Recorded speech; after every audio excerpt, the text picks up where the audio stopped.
No, it's good. I mean, like I said, that was, man, like I said, it was a really interesting book.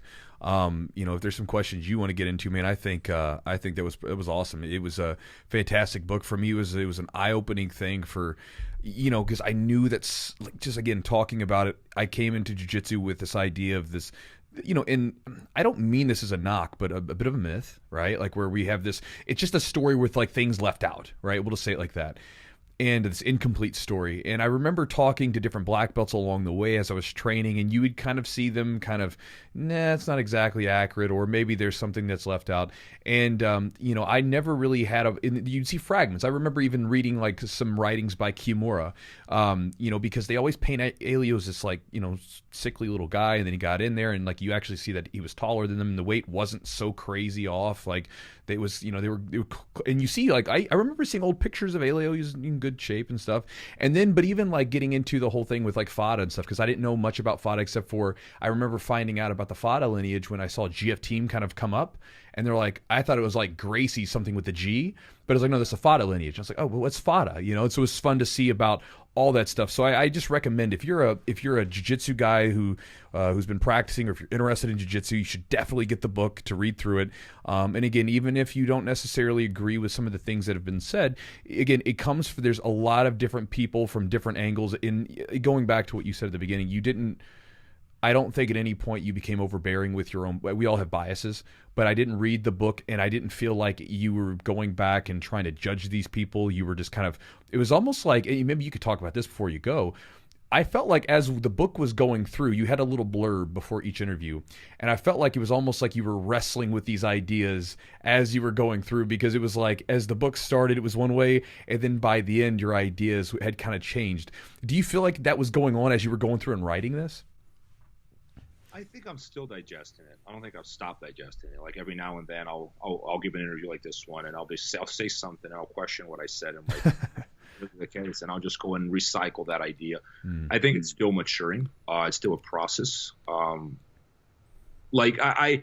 think that I tried to, as I wrote the book, I tried to go back to my mindset of where I was when I was in that particular chapter of the journey of making this documentary and this book.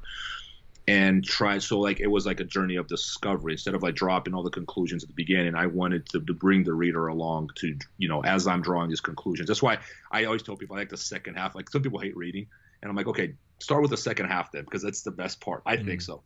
I like the second half of the book a lot better than the first half, because that's when I start really, trying to wrap some of these things up and go like, okay, this is my interpretation of it. And people disagree with me, by the way. Like, please, I don't think that people should just only read this book. Read as many as you're willing to read it. You have a different understanding of the story, perhaps, and you disagree with me on some of my conclusions. And it's even with the Fada lineage, I mentioned that the evidence we have suggests that was Luis França, Fada's teacher, was a student of the Gracie Academy. That might prove wrong in the future. We might find something that changes that, right? Right now, what we have suggests that he was a student of the Gracie Academy. And like, oh no, for sure he was a student of, Luis França was a student of Maeda. I'm like, he might have been. He was in the Navy. Maeda, like he had, it's not clear to me, but like it has been suggested to me that he was in the same town where Maeda was, and Maeda taught in the Navy. So it's possible. But until I see something concrete, I'm not going to put my finger on it and say it was, right? So this story might change in the future. But I don't think that, to me, these are just technicalities who train with it. To me, I think the best part is interpreting how it's split from judo and why. Yeah. And I think that's not going to change. I think we might enrich it with more information, but the reasons to me are pretty clear why they took place and how important these events were to carve Brazilian Jiu-Jitsu. Because I don't think we would exist without like all these things that we're talking about. Like the stars had to align. Like everything had to happen in a certain way for us to have Jiu-Jitsu as we know it today. You think the main reason that occurred was from the Olympics and things like that, kind of where some of the splits occurred? Obviously, I think it was a Carnival that said that what he saw was the main changes started to occur. Like once judo was seen as that Olympic sport, it started to evolve at that point significantly.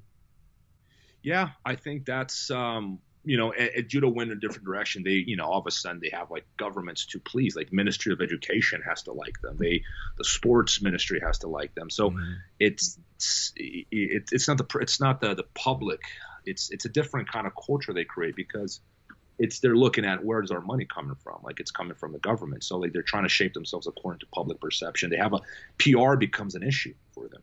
They have to look, otherwise we can't be in the Olympics. So that becomes a concern of theirs. Whereas in Brazil, they can't compete with judo and judo terms. So what do? We're going to go the other way. We're going to be the bad boys.